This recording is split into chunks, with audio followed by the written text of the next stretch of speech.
Hello friends, welcome to my YouTube channel teach to learn. आज की इस video में हम बात करेंगे analytical method of vector addition के बारे में, जिसमें हम क्या करेंगे। सबसे पहले triangle law of vector addition के लिए एक फॉर्मूला ड्राइव करेंगे और then parallelogram law of vector addition के लिए भी फॉर्मूला ड्राइव करेंगे।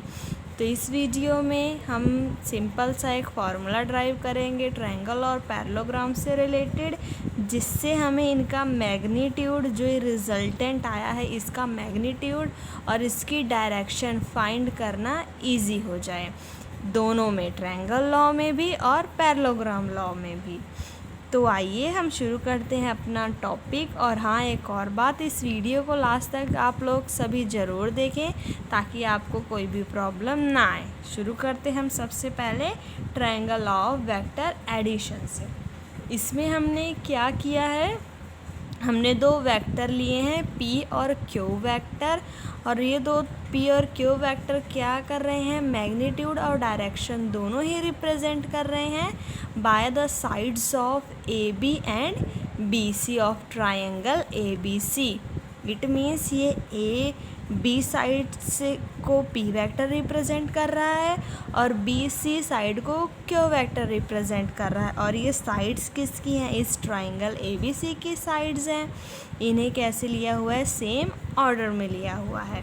अब हमें पता है according to triangle of vector addition जो रिजल्टेंट आर आएगा वो क्या होगा, इन दोनों साइड के ऑपोजिट होगा और इन दोनों साइड की क्लोजिंग साइड होगी। तो ये क्या हो गया, AC क्या हो गया, इनका रिजल्टेंट वेक्टर। रिजल्टेंट कैसे है ये मैं आपको पहले भी बता चुकी हूँ, क्योंकि यहाँ पे इन दोनों वेक्टर्स की टिप मीट कर रही है और यहाँ पे इनका क्या कर रहा है, टेल मीट कर रहा है। इसका मतलब ये वाली जो वेक्टर की लाइन है वो क्या है, रिजल्टेंट वेक्टर है इस ट्रायंगल ABC का।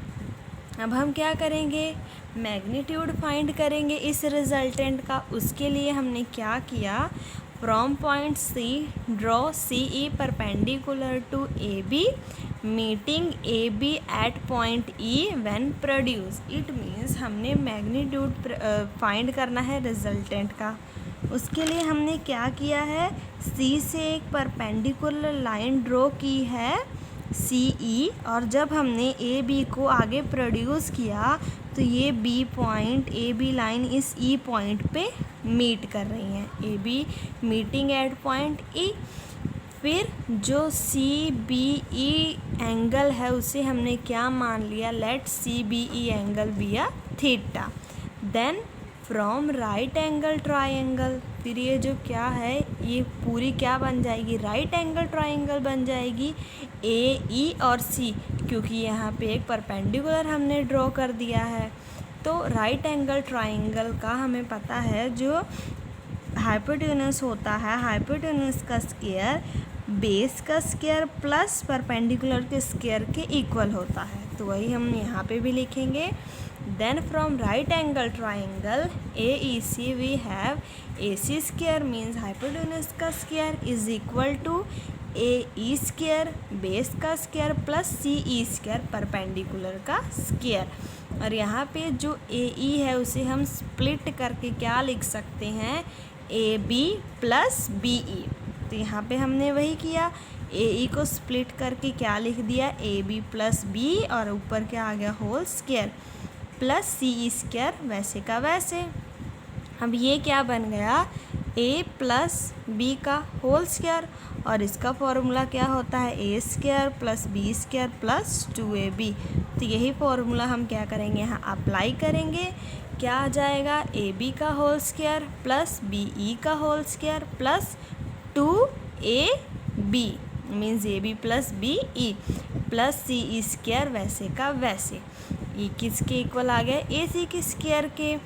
पर अगर हम इस ट्रायंगल को देखें, जो BEC ट्रायंगल है, इसमें अगर इस पर भी हम राइट एंगल ट्रायंगल वाला फॉर्मूला लगाएं तो फिर BC स्क्वायर मीन्स हाइपोटेन्यूस का स्क्वायर किसके इक्वल आएगा, BE square plus E C square के इक्वल आएगा, क्योंकि ये भी क्या है, एक राइट एंगल ट्राइंगल है और इस पे भी हाइपोटेनस का square is equal to base square plus perpendicular का स्क्वायर वाला फॉर्मूला एप्लीकेबल होगा। तो इस वैल्यू को हम यहाँ पे क्या करेंगे, फिल करेंगे। बी ई स्क्वायर प्लस सी स्क्वायर किसके इक्वल है, बी सी स्क्वायर के इक्वल है। इसीलिए हम यहाँ पे क्या करेंगे, बी ई स्क्वायर और सी ई स्क्वायर की जगह पे क्या फिल कर देंगे, B C square. A B square वैसे, यहाँ क्या आ गया, बी सी स्क्वायर और 2ab डॉट बी वैसे का वैसे, ये क्या आ गया, ए सी स्क्वायर की वैल्यू। और इसे हम ले लेते हैं equation number 1। From right angle triangle B E C, अब बी ई सी ट्राइंगल से हम कोस थीटा की, मतलब हम कोस थीटा लेते हैं। बेसिकली हमने इससे फाइंड क्या करनी है, बी ई की वैल्यू फाइंड करनी है, क्योंकि इस राइट एंगल ट्राइंगल में हमारे पास ए सी की वैल्यू भी है, ए बी की वैल्यू भी है और बी सी की वैल्यू भी है। बट जो बी ई है उसकी वैल्यू हमारे पास है नहीं। तो बी ई की वैल्यू फाइंड करने के लिए हम ये वाली राइट एंगल ट्राइंगल लेंगे और इस पर क्या लेंगे, कोस थीटा एंगल लेंगे, क्योंकि हमने बी ई फाइंड करना है, उसके लिए कोस थीटा वाला एंगल। हम जब भी, ये बात ध्यान रखनी है, हमने जब भी कोई चीज़ फाइंड करनी है तो ऐसा कोसाइन या टैन ऐसे एंगल लेने चाहिए जिसमें एक तो क्या आ जाए, जो चीज़ हमने फाइंड करनी है, और एक साइड ऐसी आए जो चीज़ हमें गिवन है। तो कोस थीटा में वैसा ही हो रहा है। कोस थीटा क्या होता है, base means B E by hypotenuse means B C.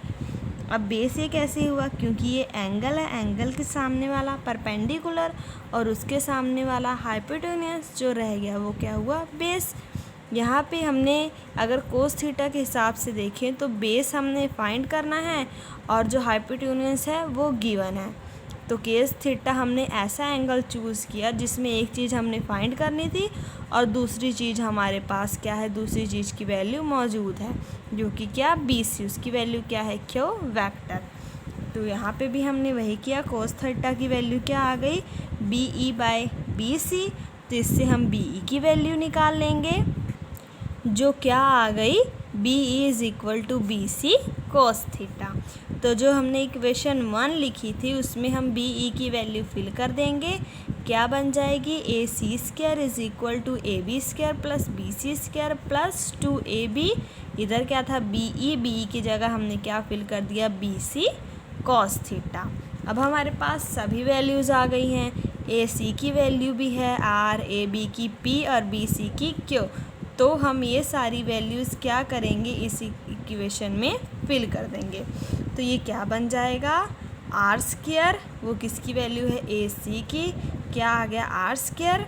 A B की जगह हमने क्या फिल किया, पी, और उसका क्या हो गया, स्क्वायर, प्लस बी सी की जगह हमने क्या फिल किया, क्यू, उसका भी क्या हो गया, whole square, Q square, plus 2ab की जगह पी, बी सी की जगह Q, 2p Q cos theta वैसे का वैसे। ये क्या आ गई हमारे पास, रिजल्टेंट की वैल्यू। अगर हम इस स्क्वायर को दूसरी तरफ ले जाएंगे तो वो क्या हो जाएगा, इस होल का रूट। तो जो रिजल्टेंट की वैल्यू आई है, मैग्नीट्यूड आया है, वो क्या आ गया, r is equal to under root of P square plus Q square plus 2pq cos theta. ये क्या होगी, इक्वेशन नंबर 2। और ये हमारे पास आ गई रिजल्टेंट का मैग्नीट्यूड। अब हम बात करेंगे कि हम जो डायरेक्शन है रिजल्टेंट की वो कैसे फाइंड करेंगे। रिजल्टेंट की डायरेक्शन फाइंड करने के लिए हम पहले डायग्राम देख लेते हैं। अब हमने क्या करना है कि ये जो रिजल्टेंट है इसकी डायरेक्शन पता करनी है कि ये किस डायरेक्शन में है। उसके लिए हम क्या सपोज करेंगे कि ये जो रिजल्टेंट है वो बीटा एंगल बना रहा है with the direction of vector P, means ये वेक्टर पी है और इसकी डायरेक्शन और आर पी की डायरेक्शन के साथ कितना एंगल बना रहा है, बीटा बना रहा है। तो बीटा एंगल जब बना रहा है तो हम क्या करेंगे, ये राइट एंगल ट्राइंगल कंसीडर कर लेंगे ए ई सी, और इसका क्या ले लेंगे, टैन एंगल। मीन्स अगर हम टैन बीटा लेंगे तो जो टैन बीटा होता है वो क्या होगा, perpendicular means C E by base by E E. फिर हम क्या करेंगे, ई ई को स्प्लिट कर देंगे A B plus B E में। तो आइए हम ये देखते हैं कि ये सब हमें करेंगे कैसे। अभी जैसा कि मैंने आप लोग को बताया कि डायरेक्शन फाइंड करने के लिए हमने मान लिया है कि जो रिजल्टेंट है वो पी डायरेक्शन के साथ बीटा एंगल बना रहा है, तो हमने राइट एंगल ट्राइंगल कंसीडर करी ए ई सी, और उससे क्या ले लिया tan बीटा, वो क्या आ गया सी ई बाई ए ई, और ए ई को क्या किया हमने स्प्लिट कर दिया A B plus B E में। यहाँ पे हम देखें, इसे हमने क्या ले लिया इक्वेशन नंबर 3।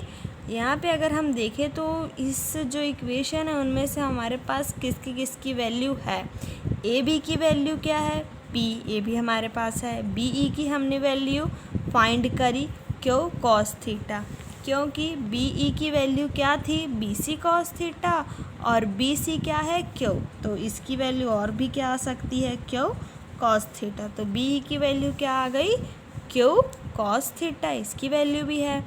पर इस इक्वेशन में जो सी ई है इसकी वैल्यू हमारे पास गिवन नहीं है, तो इसकी वैल्यू फाइंड करने के लिए हमने क्या किया, फिर से राइट एंगल ट्रायंगल कंसीडर करी बी ई सी, और बी ई सी से मैंने आपको अभी बताया कि हमने जब भी कोई भी वैल्यू निकालनी होती है तो ऐसा एंगल चूज़ करते हैं जिसमें एक तो क्या आ जाती है जो वैल्यू हमने फाइंड करनी है, और दूसरी क्या आ जाती है जो वैल्यू हमारे पास गिवन है। तो इसके लिए हम जब ट्राइंगल बी ई सी कंसीडर करेंगे तो हम लेंगे साइन थीटा वाला एंगल, वो क्या आ जाएगा सी ई बाय बी सी।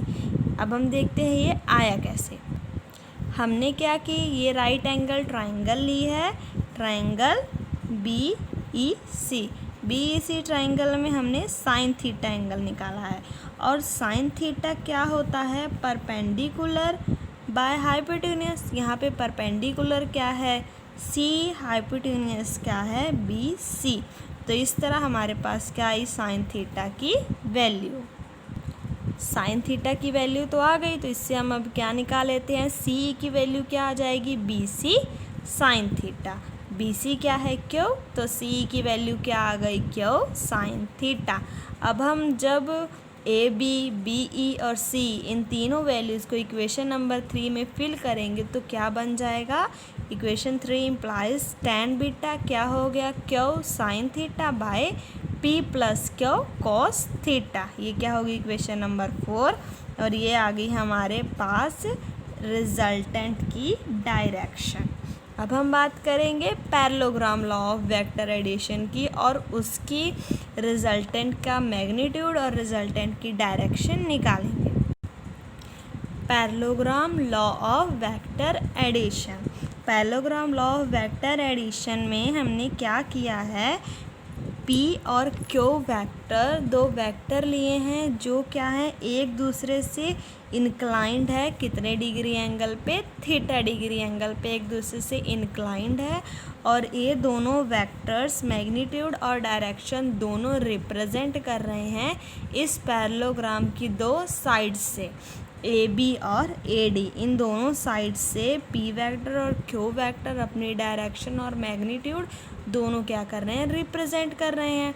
अब ये पैरेललोग्राम है, तो पैरेललोग्राम में पी ऑपोजिट साइड्स इक्वल होती हैं, तो पी की ऑपोजिट साइड क्या हो गई, सी डी, ये भी क्या हो गई, पी वेक्टर, और ए डी की इक्वल ऑपोजिट साइड क्या हो गई, बी सी, और पैरेलल है तो इस साइड वाली ये साइड भी क्या हो जाएगी, क्यू वेक्टर हो जाएगी।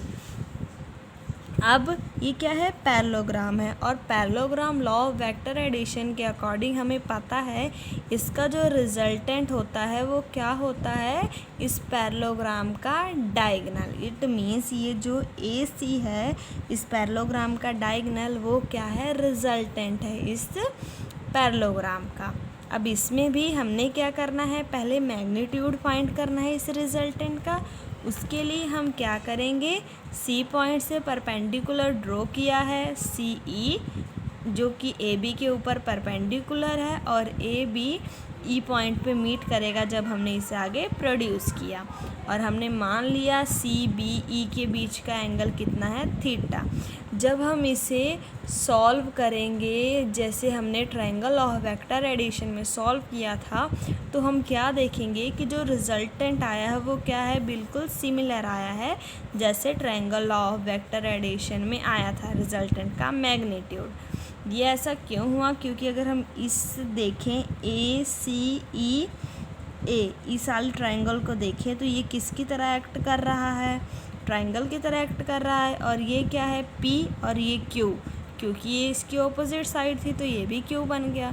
तो ट्रायंगल होने के कारण, एक तरह से ट्रायंगल ऑफ वेक्टर एडिशन होने के कारण इसका भी मैग्नीट्यूड जो रिजल्टेंट का आया वो क्या हुआ, सेम आया। सेम डायरेक्शन ऑफ रिजल्टेंट वो भी क्या आई, बिल्कुल सिमिलर आई जैसे कि ट्रायंगल ऑफ वेक्टर एडिशन में आई थी। अब हम क्या करेंगे, हमारे पास रिजल्टेंट का मैग्नीट्यूड और डायरेक्शन दोनों तो आ गई हैं, तो हम जो रिजल्टेंट है दो वेक्टर्स की, उनके लिए क्या करेंगे, स्पेशल केस लेंगे। स्पेशल केस में हम अलग अलग एंगल्स पे चेक करेंगे कि रिजल्टेंट और magnitude of resultant and direction of resultant, इन दोनों पे क्या इफ़ेक्ट पड़ता है जब हम अलग अलग एंगल्स पे इनकी स्टडी करेंगे। हम एंगल जैसे 0 डिग्री ले लेंगे, 90 डिग्री ले लेंगे या फिर 180 डिग्री ले लेंगे। इन सभी एंगल्स पे हम इनके केस आज भी डिस्कस करते हैं। सबसे पहला केस क्या है कि जब हम थीटा क्या होगा, 0 degree, it means when vector act along same direction from, it means, अब देखो थीटा क्या है, 0 डिग्री, हमें पता है पी वेक्टर क्या था, ये इस साइड क्या था, पी वेक्टर, और इधर क्या है, क्यू वेक्टर, और इन दोनों वेक्टर्स के बीच में एंगल थीटा था। अगर थीटा ही 0 हो गया तो इसका मतलब पी वेक्टर की डायरेक्शन में ही क्या आ जाएगा, क्यू वेक्टर। इट मीन्स वही उन्होंने कहा है, इसका मतलब कि जब वेक्टर की डायरेक्शन क्या हो जाए, सेम हो जाए, तभी उनके बीच का एंगल क्या होगा, 0। देन फ्रॉम इक्वेशन 1, तो 1 इक्वेशन में जब हमने 0 डिग्री फिल किया तो देखते हैं क्या होता है, r is equal to under root P square plus Q square plus 2pq cos 0 degree. Cos 0 कितना होता है, 1, तो ये क्या बन गया, under root P square plus Q square plus 2pq। तो अब ये किसका होल स्क्वायर बन गया, p प्लस क्यू का होल स्क्वायर बन गया।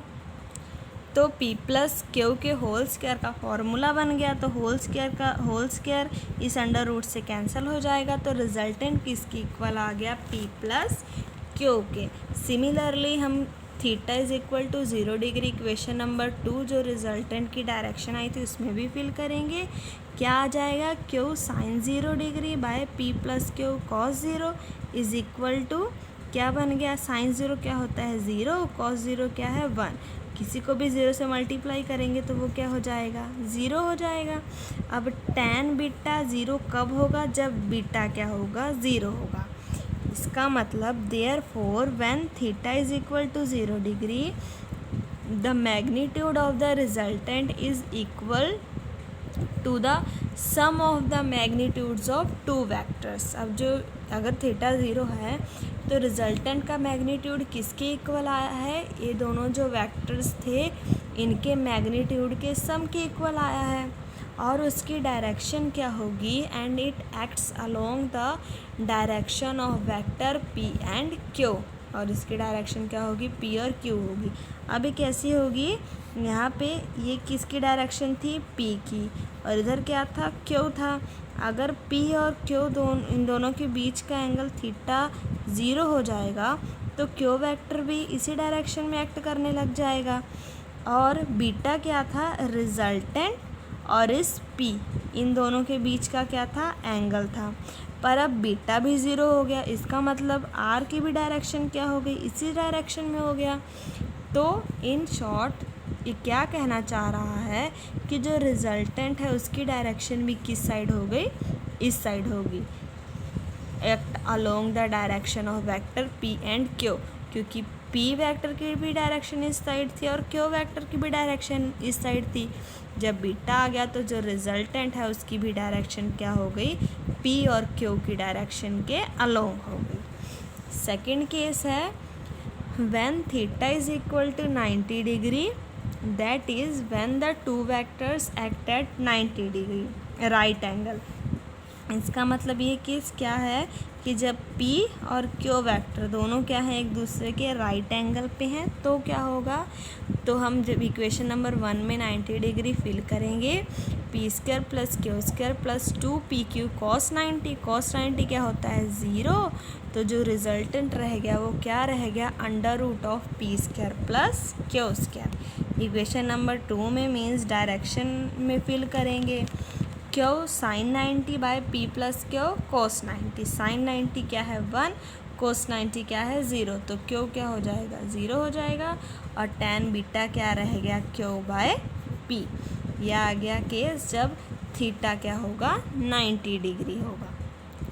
थर्ड केस लेते हैं हम जब थीटा क्या है 180 डिग्री है।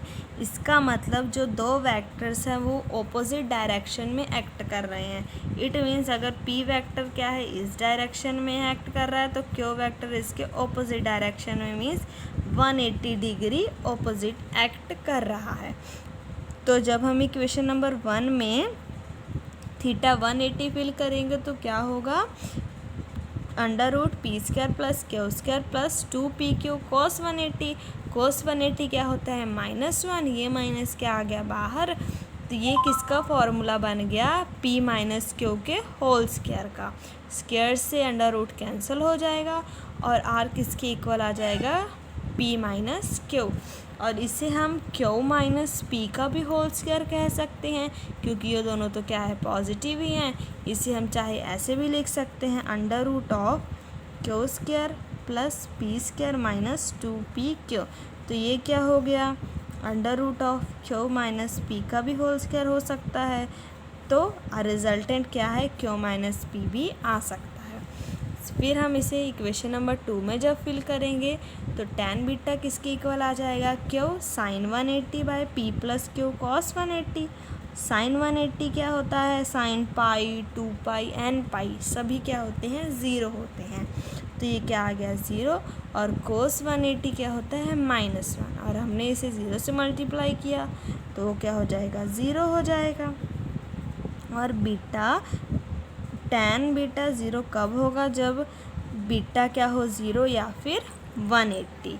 Therefore when theta is equal to 180 the magnitude of resultant, जो रिजल्टेंट का मैग्नीट्यूड आया है वो किसके इक्वल होगा, difference of their magnitudes and act along, जो वेक्टर्स हैं उनके क्या है डिफरेंस के इक्वल होगा रिजल्टेंट का magnitude, and act along the direction of vector p और the direction of vector q, और जो रिजल्टेंट की डायरेक्शन आई है वो या तो p की डायरेक्शन में होगी या तो q की डायरेक्शन में होगी। अब ये कैसे, क्योंकि p वेक्टर क्या है इस डायरेक्शन में है और q वेक्टर क्या है p वेक्टर के बिल्कुल ऑपोजिट है, और रिजल्टेंट क्या है, रिजल्टेंट क्या होता है जो p वेक्टर के साथ एंगल बना रहा है। अगर रिजल्टेंट का एंगल 0 डिग्री है इसका मतलब p वेक्टर के साथ तो एंगल कोई बन ही नहीं रहा, वो p वेक्टर की डायरेक्शन में चला गया। और अगर रिजल्टेंट का एंगल p वेक्टर के साथ 180 डिग्री है इसका मतलब 180 डिग्री पे तो q वेक्टर भी एक्ट कर रहा है। इट मीन्स उसकी डायरेक्शन किस साइड हो गई, q वेक्टर की साइड हो गई। तो वही यहाँ पे इन्होंने कहा है कि उसकी जो डायरेक्शन है वो वेक्टर p की तरफ भी हो सकती है और वेक्टर q की तरफ भी हो सकती है। और एक और इम्पॉर्टेंट बात, अब लास्ट में मैं आपको कुछ इम्पॉर्टेंट नोट्स बताने जा रही हूँ तो आप उससे ध्यान से सुनिए। तो ये रहा वो इम्पॉर्टेंट नोट। इसका फर्स्ट नोट क्या है, it may be pointing out that the magnitude of resultant of two vectors is maximum, कि जो दो वेक्टर्स का मैग्नीट्यूड मैक्सिमम कब था, when they act along the same direction. अभी हम केसेस करके हटे हैं parallelogram law of vector addition की, उसमें हमने देखा कि जो दो वेक्टर्स का रिजल्टेंट मैक्सिमम कब आया था, जब थीटा क्या था 0 डिग्री था, तब जो रिजल्टेंट आया था वो क्या आया था p प्लस क्यू। और ये क्या है, मैक्सिमम रिजल्टेंट है, क्योंकि यहाँ पे जो दो वेक्टर्स हैं उनका मैग्नीट्यूड क्या हो रहा है, ऐड हो रहा है। तो वही यहाँ पे कह रहे हैं कि जो दो वेक्टर का रिजल्टेंट मैक्सिमम तब होगा जब वो क्या होंगे, सेम डायरेक्शन में एक्ट कर रहे होंगे दो vectors, and minimum when they act along the opposite direction. और मिनिमम कब होगा, जब वो ऑपोजिट डायरेक्शन में कर रहे थे। इट मीन्स जब थीटा क्या होगा 180 डिग्री, तो रिजल्टेंट क्या आया था p माइनस क्यू। और ये क्या है, मिनिमम रिजल्टेंट है, क्योंकि यहाँ पे दोनों वेक्टर्स क्या हो रहे हैं, एक दूसरे से सबट्रैक्ट हो रहे हैं। इट मीन्स क्या हुआ, जब दो वेक्टर्स ऑपोजिट डायरेक्शन में एक्ट करेंगे तो रिजल्टेंट क्या आएगा, मिनिमम। और जब सेम डायरेक्शन में एक्ट करेंगे तो रिजल्टेंट क्या आएगा, मैक्सिमम। सेकेंड नोट क्या है, it may also be noted that while finding resultant of two vectors bye parallelogram law, इसका मतलब क्या है कि ये हमेशा नोट किया गया है कि जब भी हम रिजल्टेंट दो वेक्टर्स का फाइंड करते हैं पैरेललोग्राम लॉ से, तो जो दो वेक्टर्स हैं p एंड q वो क्या होने चाहिए, कोइनिशियल वेक्टर होने चाहिए। अब आप सोचेंगे कोइनिशियल वेक्टर क्या है, जो दो वेक्टर्स मीन्स p वेक्टर हो गया और q वेक्टर हो गया, इन दोनों वेक्टर्स का अगर इनिशियल पॉइंट सेम है तो इन्हें हम कहते हैं कोइनिशियल वेक्टर। और पैरेललोग्राम लॉ में आपने ध्यान से देखा ही होगा कि जो p और q इन दोनों के बीच का ही एंगल थीटा था, इसका मतलब ये दोनों जो वेक्टर्स हैं वो क्या है, कोइनिशियल वेक्टर हैं। वही यहाँ पे वो कह रहा है कि जब भी हम दो वेक्टर्स का रिजल्टेंट फाइंड करेंगे पैरेललोग्राम लॉ में, तो जो दो वेक्टर्स हैं उनका क्या, कोइनिशियल होना ज़रूरी है। तो यहाँ पे हमारा टॉपिक ख़त्म होता है। उम्मीद है आप लोग को वीडियो अच्छे से समझ आई होगी। वीडियो पसंद आई हो तो इसे लाइक करें, मेरे चैनल को सब्सक्राइब करें। Thanks for watching my video.